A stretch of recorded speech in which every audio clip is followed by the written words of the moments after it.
So the fourth, got that right? Yes, the fourth speaker for this morning's session. I'd like to introduce representing Charles Sturt University and also Cybus, Dr. Andrew Lane, who's going to talk to us about how early should we calve our heifers. Andrew, welcome.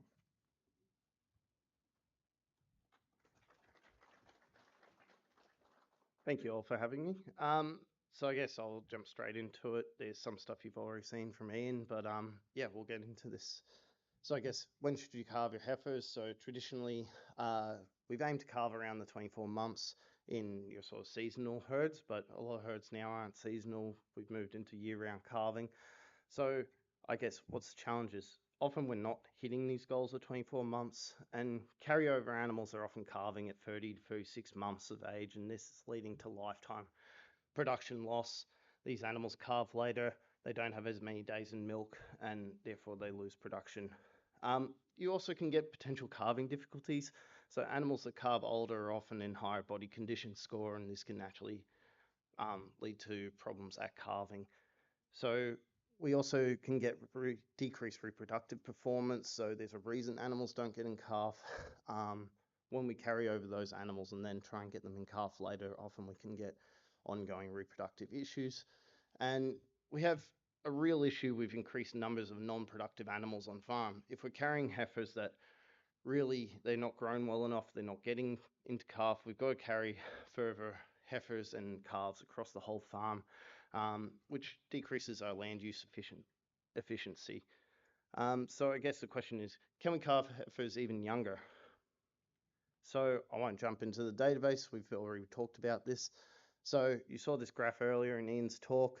I'll just jump into it a bit more. So what we've got in the green is our pasture-based farms, and in the purple is our intensive farms.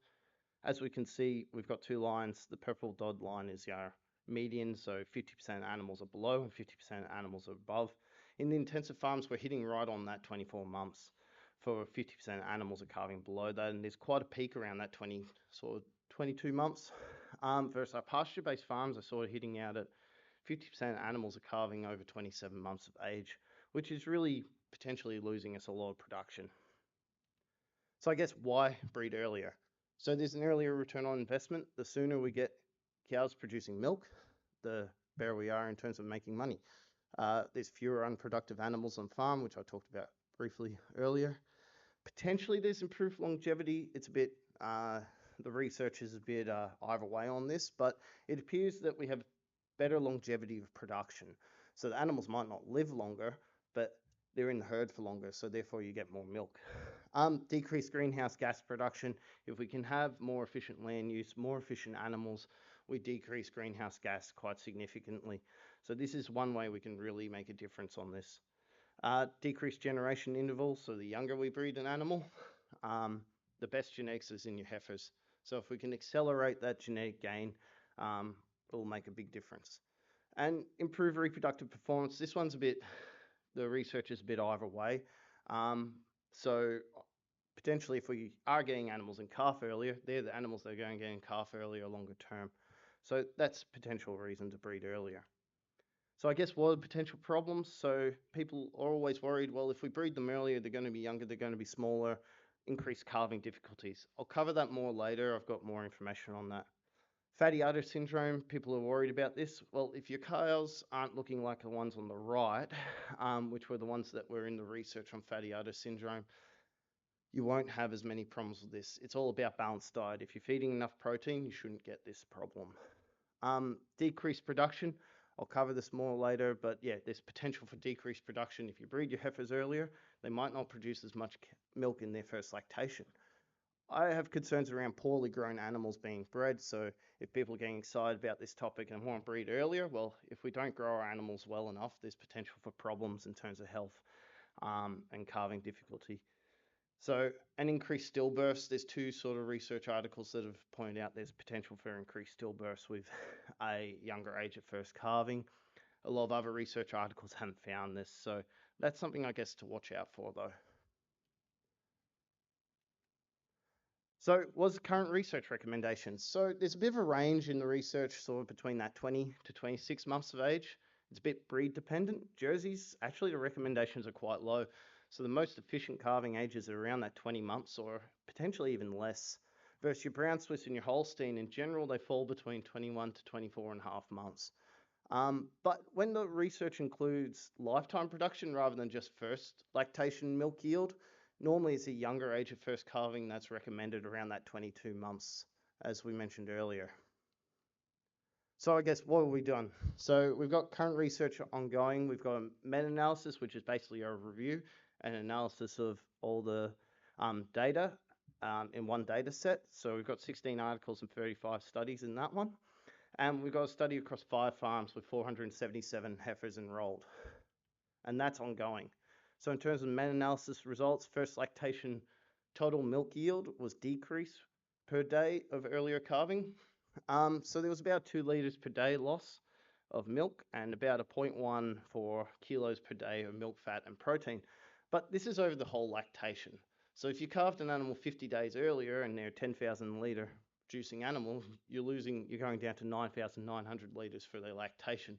So this is not a huge loss, but there is definitely a loss. When you look at second and third lactation milk yield, there's actually no difference in terms of their milk yield. In terms of survival outcomes, so there were no differences in their reproductive performance when they were first bred. We didn't have enough data to look at the first lactation and second lactation, unfortunately. Calving difficulty, there was no difference. Survival to calving, no difference. And survival end of first lactation, there was no difference between the groups, the younger or the older. So in terms of calving difficulty, it was quite interesting. There were variable results across the studies. But in general, it actually favoured the younger age of first calving in terms of calving difficulties. But I've got one sort of caveat that I thought was really interesting. There was one study where there was a lot more calving difficulties in the younger heifers. And these were the ones that were bred but didn't immediately get pregnant and were on a high growth rate versus their peers, which were on a lower growth rate.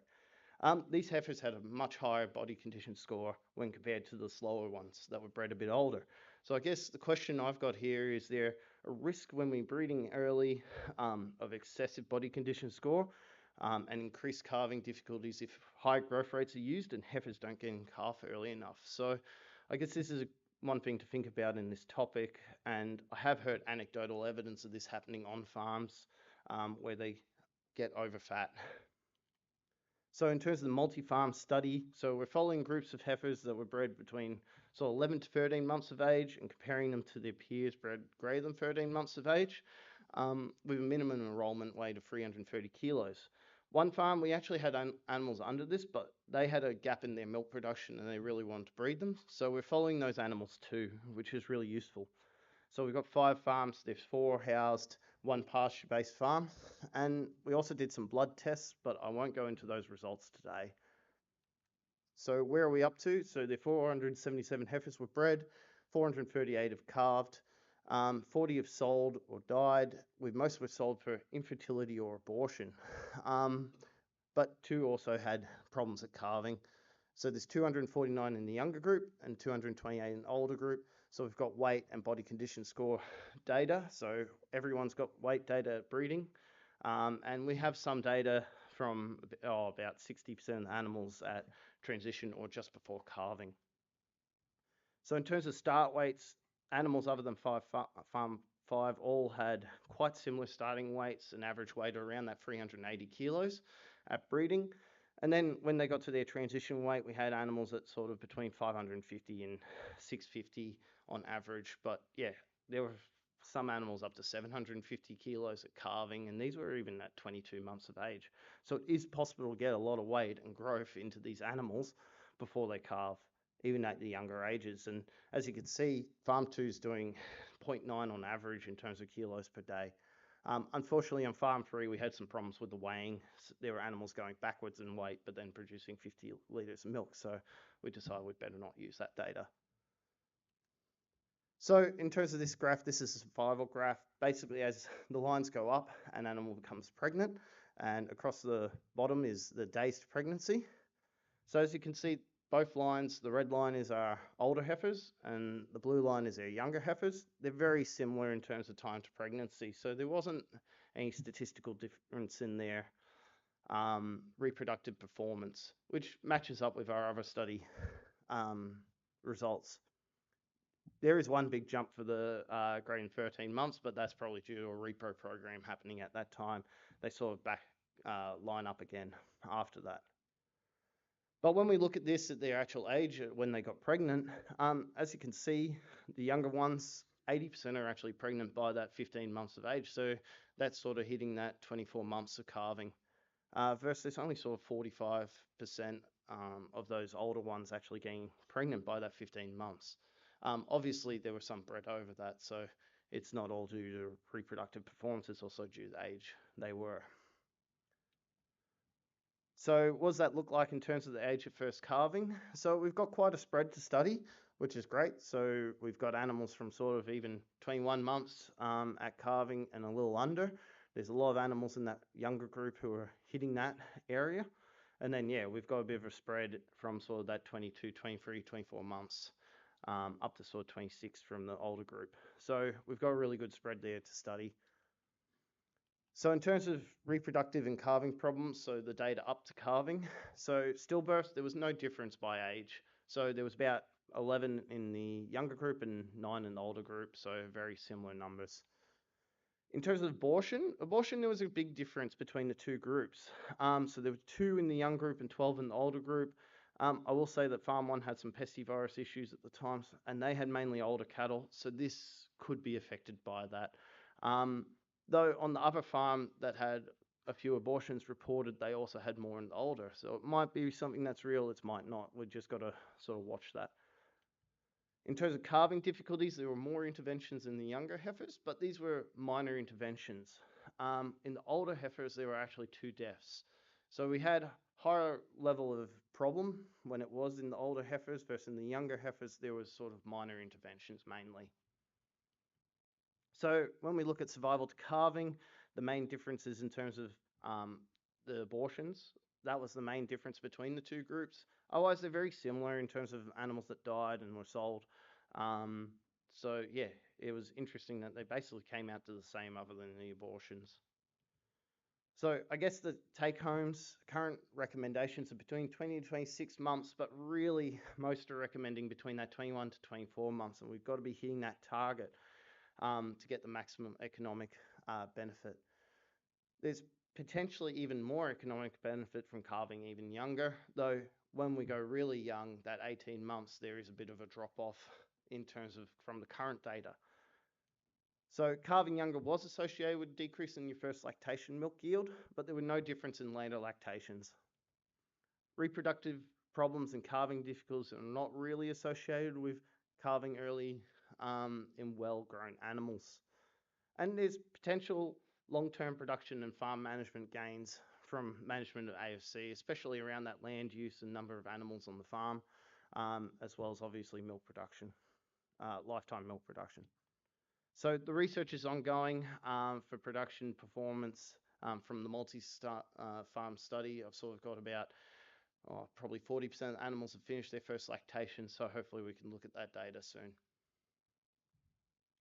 And just thank you to my supervisors, Alan Gunn, Helen Golder, and Jane Quinn, and James McFarland at University of New England has done all the blood samples, so we've got some really good data from that. Any questions?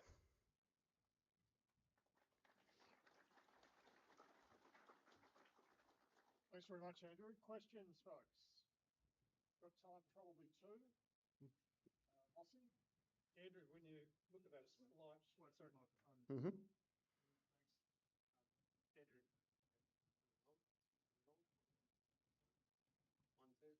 Andrew, when you look at the age at first calving Mm-hmm. and the slightly lower production in those younger ones, Mm. you actually consult the body weight. Is there a body weight effect? So if they're younger and they're bigger, Yep. does that overcome? So we couldn't do that in the meta-analysis, unfortunately. So there potentially, that's one thing we're going to be looking at with this prospective study, with the multi-farm study. So yeah, we put it in body weight, but there probably wasn't enough data in the actual data sets from the meta-analysis, took out a lot of the studies and a lot of the power in the study. So There was some effect, I believe, but it really took out a lot of the studies because there wasn't enough data from the research papers, unfortunately. It was actually really surprising how patchy the data was on age at first calving in terms of what was actually reported, in terms of we thought we'd get good information on first lactation reproduction. We thought we'd get good information on body weight. It actually wasn't as good as we expected.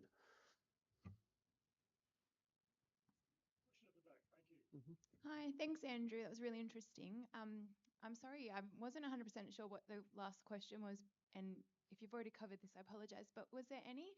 You talked about differences between the two groups at the time of calving. Was there any differences in the calf weight at the time of calving between the two groups?